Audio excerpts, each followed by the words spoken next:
Just to give you a little background, Dr. Elaine Richardson, also known as Dr. E, is a professor of literacy studies in the Department of Teaching and Learning at The Ohio State University.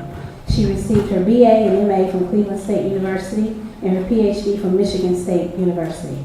Dr. Richardson's interests include language, literacy, discourse, practices of Afro-diasporic cultures, social linguistics, critical discourse studies, and the education and literacy of Afro-diasporic people.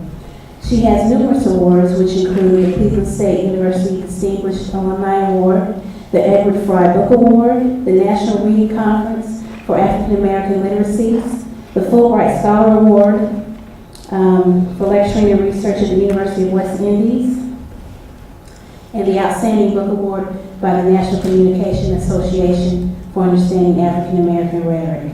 She's written several books. 2 books include African American Literacies and Hip Hop Literacies, and she's edited a few collections, Understanding African American Rhetoric, African American Rhetorics, Homegirls Make Some Noise, Hip Hop Feminism, and she belongs to a global network of hip hop activist educators. She founded the Ohio State University Hip Hop Literacies Conference and the Sister Friends After School Program in 2011. Her recently published memoir, Ho Ho on Dope to PhD, How Education Saved My Life, recounts her struggle with drug addiction and sex trafficking. So without further ado, please assist me in giving Dr. E a round of applause.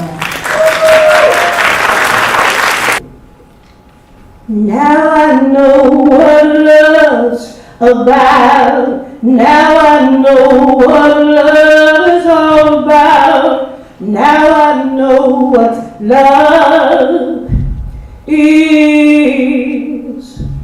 I've got my family. I've got my daughters and my babies. I've got my friends. And I've got myself. I may not be as young as I used to be, but I still have everything I need. I've got my health, I've got my voice, I've got my wealth, and now I know what love is.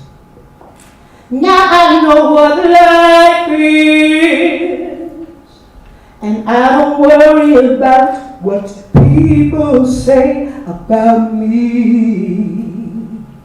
'Cause I've got everything in me that I need to keep on pushing to be who I want to be, and I ain't got a life to waste. I sing a little bit of that song Now I Know, because being a poor black girl from Cleveland, Ohio, I didn't know who I was for so long. Being chubby, not being one of the girls that they said was pretty, being raped at a young age, my mother being a Jamaican immigrant and spoke differently than other people in my neighborhood, people calling attention to, my difference. I didn't know how to be proud of my differences when I was younger. I wanted to fit in with everybody. And it didn't help that I got raped at a young age. And that sent me into this cycle of trying to please people and trying to fit in with other people. Being ignorant of my own power, listening to other people about what's wrong with me, what's wrong with my language, what's wrong with my look, what's wrong with my heritage. And so that's how I got into critical linguistics once I finally got out of the cycle of being with pimps. Once I finally got delivered from drug abuse and drug addiction. Once I finally got sick and tired of being sick and tired and tired of going to jail, tired of getting beat down. And eventually I made it to Cleveland State University with 2 small children at the time. But eventually, one day at a time, I learned who I was. And part of that education was reading Geneva Smitherman's Talking and Testifying, The Language of Black America. That book taught me that Black language has value. It taught me that my language was my identity and my culture. And if you hate your language, you hate yourself, right? And so that's a little bit of how I got into critical linguistics. And I hope that my presentation today, Hip Hop Literacies in the Age of Rachel and Trayvon, will show you the value, the meaning of worth, and worth of black language. And if we don't take it seriously, if we don't pay attention to the meaning of black language, we will dismiss, and disregard somebody's humanity. Within the past few years, several high-profile ordeals involving black people illuminate our struggle for self-definition and citizenship on our own terms in the face of hegemonic race, gender, and class formations. Antoinette Tuck, the school clerk who talked a white 20-year-old mentally ill male out of killing himself and decimating elementary school children and staff in Decatur, Georgia. Elaine, a 25-year-old wage worker who was beaten on public transportation by a middle-aged black male bus driver in Cleveland, Ohio. And Rachel Gentile, the 19-year-old working-class Miami, Florida high school student who was the star witness in the trial of Jewish Latino George Zimmerman, who killed teenage high school student Trayvon Martin. And all three of these ordeals, the context in which these harrowing incidents occurred, have not been sufficiently exposed as spaces where white supremacist, capitalist, patriarchal values dominate, devalue, and diminish black lives. Circulated through film, television, and music, news, and advertising, mass media constructs and sells a commodified black culture from ideas about race, class, gender, and age, among other things. Recontextualizing multimodal narratives of black women, unleashing a flood of varied, deep, and reevaluations assigned to black humanity. Here I want to first look at the discursive reproduction of racism, sexism, classism through everyday life and black popular culture. Overview expressive traditions as they reflect the negotiation of life in white supremacist dominated space, underscoring pain and humor as ways of knowing and coping with racism and oppression. Suggest ways to educate youth to counter dominant discourses as perpetuated in popular culture and hip-hop discourse through development of critical literacy practices and projects. In a symposium organized by Africana Studies at Cornell University in September, Onika LeBennett discussed the public chastisement of Rachel Gentile in the courtroom and the public sphere. How both white conservatives and many black people condemned her in the court of public opinion. Blacks were shame of Rachel's perceived failure to measure up to white supremacist standards of beauty, style, English, education, demeanor, while whites eschewed her as an example of deviant citizenship, upon whom social goods such as public education are being wasted. Rachel was further discredited because she lied about being in the hospital during Trayvon Martin's funeral and about her age. However, LeBennett argues that Rachel was an honest, though inexperienced witness and chose to be true to herself by not code switching in the courtroom and even sharing with the court truthful dialogue between herself and Trayvon. For example, when she relayed that Trayvon referred to Zimmerman as a creepy-ass cracker in his relentless racial profiling and ultimately fatal pursuit of a teenager. In Attack of the Angry Black Woman, Erica Yancey writes, within minutes after taking the stand, the internet was abuzz with jokes and memes criticizing and disparaging Rachel Gentile, who had the courage to be a witness in the trial of a murdered friend. Testifying is not an easy thing to do, not for a 49-year-old, a 29-year-old, and certainly not for a 19-year-old reliving what had to have been one of the most traumatic events of her life. Few of her critics know that English is Gentile's third language. She speaks Haitian Creole and Spanish as well. She is introverted and was clearly uncomfortable facing an aggressive attorney charged with defending a man who murdered her friend. So what made thousands of people think it was okay to beat up on a teenager taking the stand to bear witness in a trial? Why would any human being with an ounce of empathy think it was okay to tweet, that fat black girl testifying in the Trayvon Martin case belongs on a plantation somewhere picking cotton? Another one. Rachel Gentile heard more black folks today than a million Paula Deans singing 101. Perhaps the most telling tweet came from Olympic athlete Lolo Jones. Rachel Gentile looked so irritated during that cross-examination that I burned it on DVD and I'm going to sell it as Medea Goes to Court. Television and film has desensitized us to women that look like Rachel Gentile.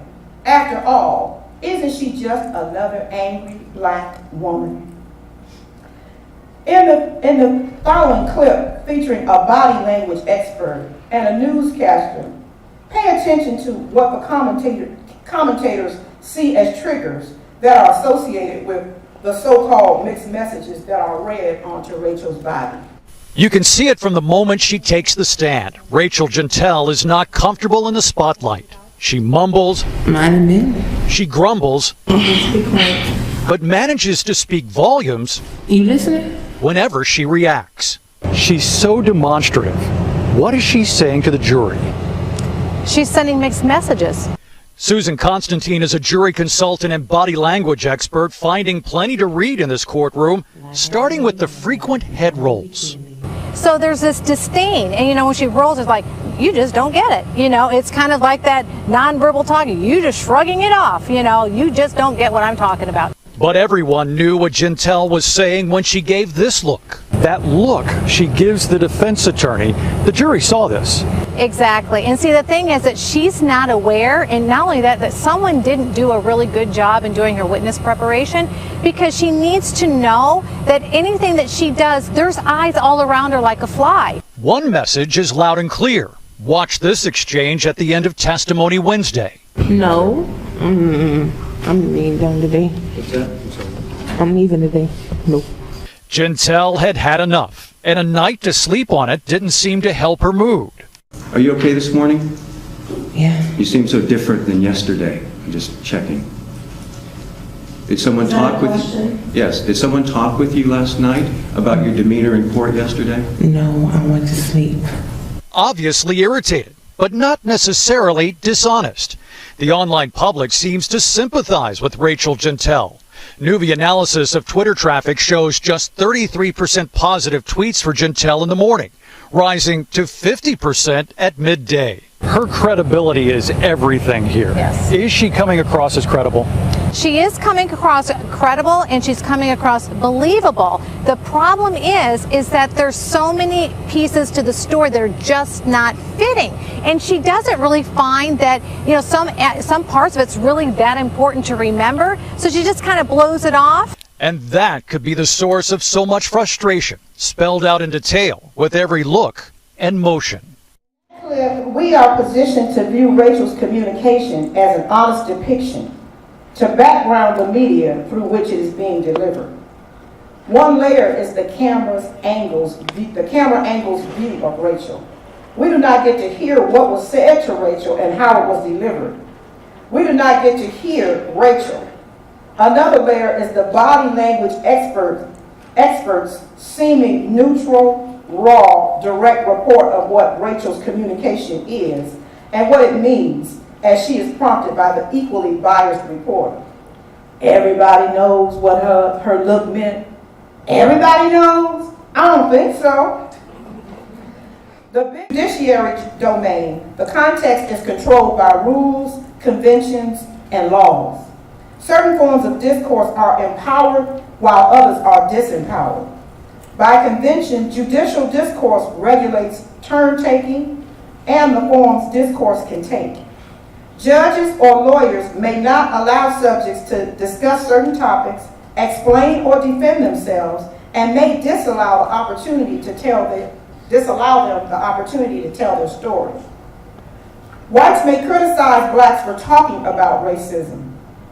In the next brief clip, Rachel is prevented from giving a narrative and also diverted from showing Trayvon's perspective and vulnerability in being racially profiled and pursued by Zimmerman from the court's insistence on her amplification and repetition of the phrase creepy ass cracker and what that means to white people versus what it means in black cultures. However, in our current post-racial era, Black people become the racist when we name and identify the pain caused through white supremacist practices that contextualize our lives. I want to call your attention to my first example of these practices. I call my first example of these practices Rachel and Trayvon's narrative unplugged. To the retreat at Twin Lakes, the complex where he was staying at. Yes. Okay. I want to pick up from there. Did he describe when he was at the complex something happening? Yes. Tell us, if you can, what he described happening. A man was watching him. When he told you that a man was watching him, did you say anything to him? No, I didn't think it was a big idea. I'm sorry. I did not think it was a big idea, so no. And, I did not think it was. I did not think it was a big idea, so I did Okay. not. what happens is sometimes you've got two microphones, so it might be a little confusing. But you just, either move or, that's all right. Just get close. You're doing fine, but you have to get close to the microphone so everybody can hear you. Especially this lady right here in front. She's taking everything down, so she needs to be able to hear you. And did he then say something was happening? Yeah, Okay. he said the man kept watching him. Okay. And tell us what happened then. As he was telling me, the man, he kept complaining that man was just watching him, and I just said how the man looked like. Okay, hold on. Though Rachel was keen to keep her voice soft and interact pleasantly, perhaps to avoid the angry black woman stereotype that some would love to see on display, she is insulted and disempowered in a number of ways. The request from the court reporter and from the prosecution's lawyer who was supposed to be her lawyer, for her to speak up worked to this end. It is not lost on Rachel that the prosecution's lawyer sees her accent as indecipherable and that she may be less than intelligent. Notice he uses the word confusing to ask her to speak into the mic, and that was condescending. And did he then say something was happening? Yeah, Okay. he said the man kept watching him. Okay. And tell us what happened then. As he was telling me, the man, he kept complaining that man was just watching him, and I just said how the man looked like. Okay, hold on. I would object to the narrative form of the testimony. I'll be glad to rephrase. Please, could you please speak up so everybody can hear? Thank you. Go ahead and wait for the question, ask the question. You've got a very soft voice, but we make sure everybody can hear you, both sides and everybody, okay? Yeah. All right. Mr. Martin, Trayvon Martin complained. Yeah, What was he complaining about? that a man just kept watching him. Yeah, I object to the narrative form of the testimony as opposed to the questions of what was said.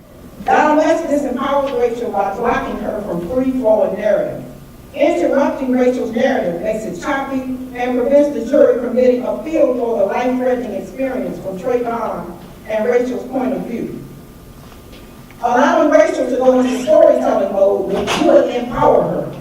As Smitherman notes, narrativizing is central to the black oral tradition and to hip-hop discourse.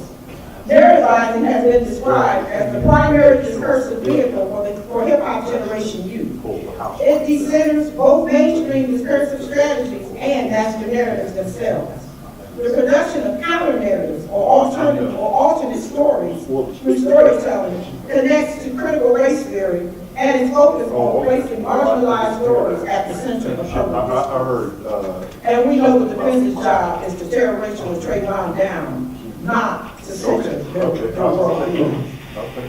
In the second example of what I call linguistic profiling and erasure of the meaning of black language, I want to draw your attention to the ways that Rachel is linguistically profiled and her black language gets misrepresented, distorted, and disempowered. African American language is proof that something has been silenced. Hearing and acknowledging African American language presents the court with the possibility of resolution, as this language is a symbol of collective recognition that slavery, white supremacy, and racism happened, whether we like to talk about it or not. African American language is the result of contact, traumatic contact. Smitherman describes the communicative practices of the hip-hop nation and their relation to the Black oral tradition as reflecting the pain and pride of surviving the African Holocaust, slavery, and contemporary oppression. It is in these ways that these practices, including hip-hop discourse, can be called resistance and survival discourse. As I will show here, the term creepy-ass cracker is a symbol of that history. Though the court calls for Rachel to repeat and amplify this Black language term in their linguistic profiling of Rachel, they cannot genuinely engage the term. For this would require genuine recognition that slavery, white supremacy, and racism happened, and they must acknowledge their past and present role in the oppression of Black families. John Ball defines profiling as the linguistic corollary of racism, in which people are devalued, dispreferred, based on their speech. After he said that, did you say anything back to him, or did he say anything back to you? Yes, I asked him how the man looked like. He just told me the man looked creepy. And He said the man looked creepy. creepy white. Okay. Excuse my language, cracker. Okay, and what did you say? Okay, they're having trouble hearing you, so take your time. Creepy ass cracker. Okay, creepy ass cracker. Was just looking at him, and I said, oh. Okay, and I know you grew up in a Haitian family, so make sure that everybody can hear you. Try to speak as clear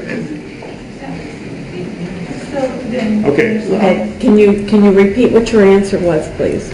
Creepy ass, what's the question? The question was, they want you to repeat your answer when you said what you asked him what the I man asked looked him how the man looked like. He looked like a creepy ass cracker. like. Okay, let me make sure we got that. Creepy Ass cracker. cracker. Yeah.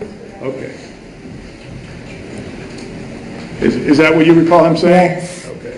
And is that to mean like a white individual? Yes, Caucasian. What did you say to him, or what did he say to you after that?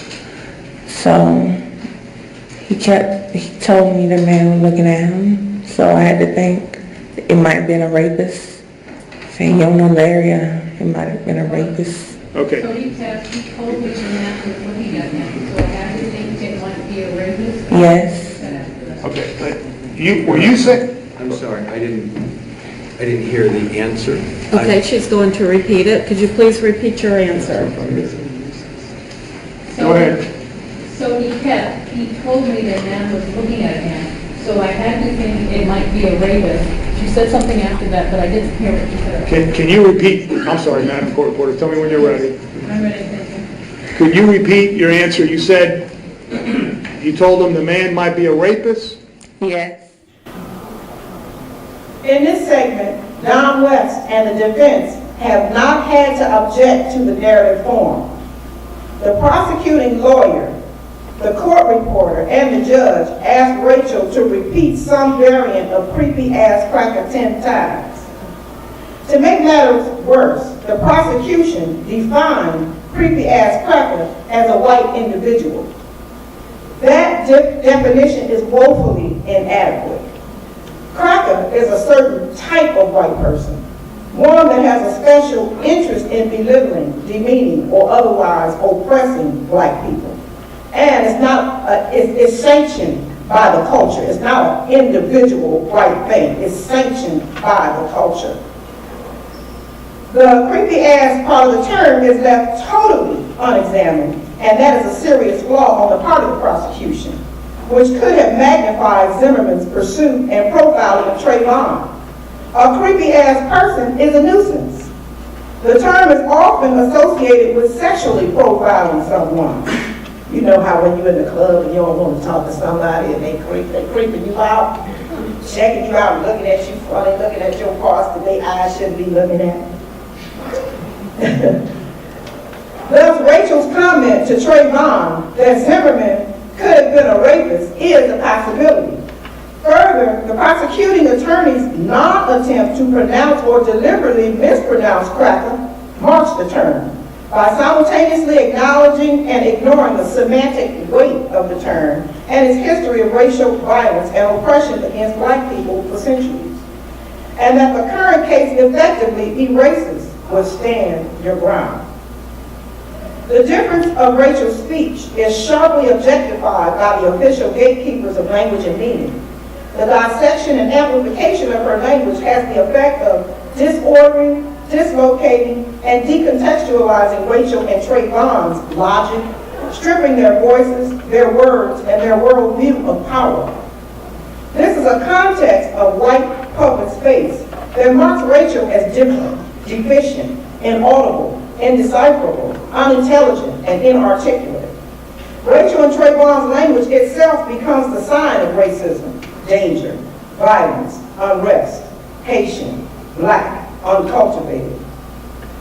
White public space is defined by Page and Thomas as a morally significant set of contexts that are the most important sites of practices of racializing hegemony, in which whites are invisibly normal and in which racialized populations are visibly marginal and the object of monitoring, ranging from individual judgment to socially unjust legislation and policies that perpetuate suffering and relegate black futures.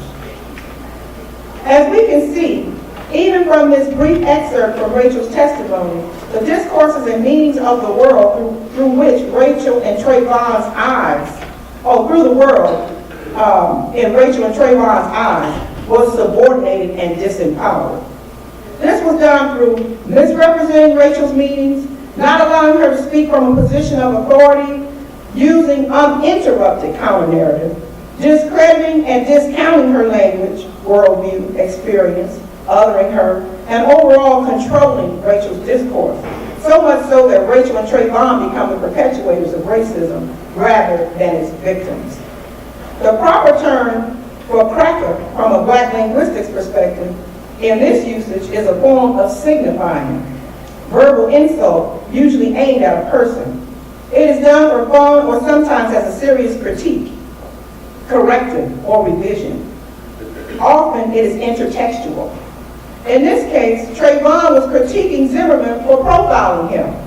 As stated by Smitherman, black language is a marker of the pain and pride of survival. Rather than signifying starting as an outlet for racial oppression, some scholars believe that its function as a means to address racism is an added bonus for youth who must learn both the verbal and social base rules of what it means to be black in America. Black students acquire complex language and literacy practices and codes for coping with society. Many are expressed or informed by humor. Psychic and social pain are linked to social codes and literacy practices that converge to indirectly address societal problems.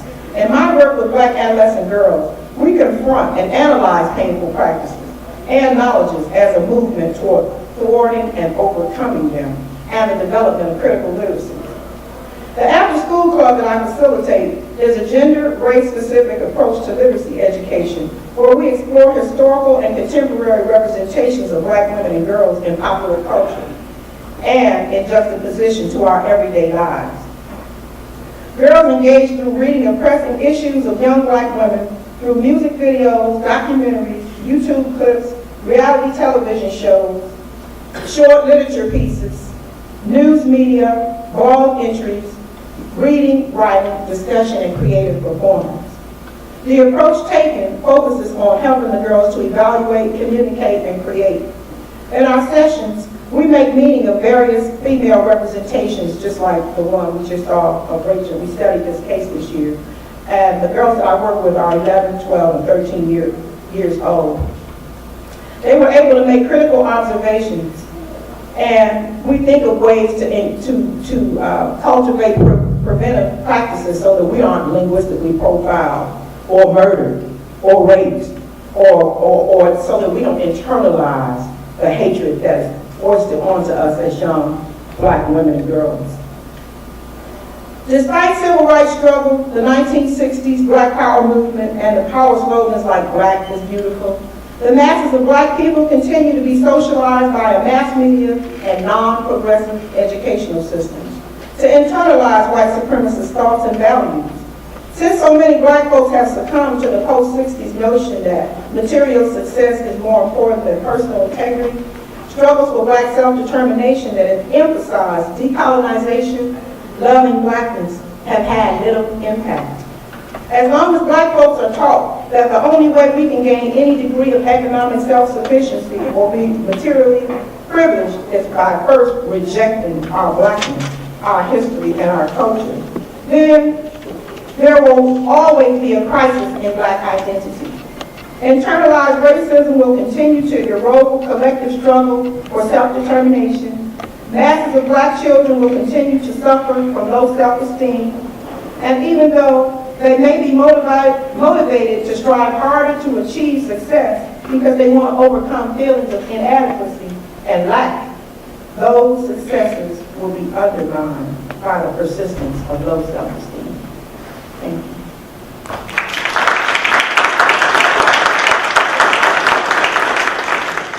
All of that, because her voice was soft, and so when it trailed off on the end, you know, but there were times when I know they heard creepy ass crap, and they kept asking for it. They were like, now, because as soon as she said it, and at the point that she first said it, the court reporter said, can you repeat that again? And she said that. That was pretty, you know, at that point, her voice was audible. So it was a combination of them wanting her to say it again. They want the jury to hear that. They want that to make it look like Trayvon was making a racial slur, you know, because they don't really know I shouldn't say that they don't know that racism is a systemic issue, you know, so they look at it, he was making a racial slur. It's a great soundbite. Right, it's a great soundbite. It's a great soundbite. And they also wanted to make her look unintelligent, so to them, you know, like, oh, she's using vulgar black language. You know, they wouldn't even consider it as language. Illiterate gibberish is more like probably what they would call it. But y'all on it. Because she knows that cracker holds, you know, a description of white folk, right? But the problem is that we're not supposed to. The social rules of black people talking about their pain, you're not supposed to use a term like you're supposed to talk polite about it. Well, actually, it kind of was hurting my feelings that he's following me. Come on. He looked like a creepy ass cracker. Excuse me, he looked like a creepy ass cracker following me. You know, so she was being honest about what he said. And Onika LeBennett talked about Rachel not code switching and being honest. In that particular situation, it was almost like they probably should have coached her not to say that. But in a way, I'm glad she said it because it's true. It was really true, you know, that the man was racially profiling him, and that was a sign of a creepy ass cracker. I mean, if we look at that term from the historical perspective of what that term represents as far as our experiences in this country as black people, it was right on point, and he called it, you know, and code switching, you know, a lot of times teaches us to switch out of something that would offend a white person. We're not supposed to ever offend a white person. And it's offensive to the establishment to hear our pain, to hear the world from our point of view. Well, you see, they had the white woman do the body language because she knows she's a body language expert. That everybody knows what this meant when Rachel did, you know, and what she did, like, you know, everybody knows what that meant. I felt, number one, that there should have been someone like myself, you know, but they don't want to give our language credit as being a language. Even though we use English, you don't know what we're saying. You don't know the meaning of what we're saying if you don't live with us, if you don't live next door to us, or if you don't talk to us. You know what I mean? So it was like a disregard of who she was. We don't have to have an interpreter for her, you know. She speaks some kind of broken English. That's how they looked at it. I think just from an educational perspective, Our experience is not fortified in the educational system. We're not even allowed to acknowledge most of the time that we have a language that is connected to our history and our culture and our, even if we know how to code switch or whatever, we do know how, and we understand black language when we hear it, even if we don't consider ourselves black language speakers. And we don't get taught anything about the power in our language and the power of telling our stories. That's why we talk about hip hop as one discourse in which we are empowered. You can't mess with us when we get in our zone. So when we're in that zone, we speaking loud, But when it comes to that white surveillance of our humanity, we have and it's historical. That's a historical social practice from slavery time till now, that you're not really supposed to let white people really know how you feel. That you're supposed to talk indirect. That's why we have all these language practices in our culture of, flipping the script and, indirectly dropping signifying remarks and stuff, because you could never talk directly about how this is dehumanizing me. So I think, it's critical for us to learn about our own languages, learn about our own history, learn about our own culture, so we can feel empowered, when we have to talk to people. And we can talk in various languages. I never tell people that they shouldn't learn standardized English, but you should be able to talk yours too, be able to flip both of them so that they can get the full magnitude of what you're talking about. But it's a disrespect. It's a total disrespect of your son's humanity as a young white male, as Rachel's humanity, as Trayvon's humanity. I still get it. I still get disrespected all the time, and I make all them faces that Rachel made. Because people try to correct me, and I have a PhD in applied linguistics. I feel like talking black.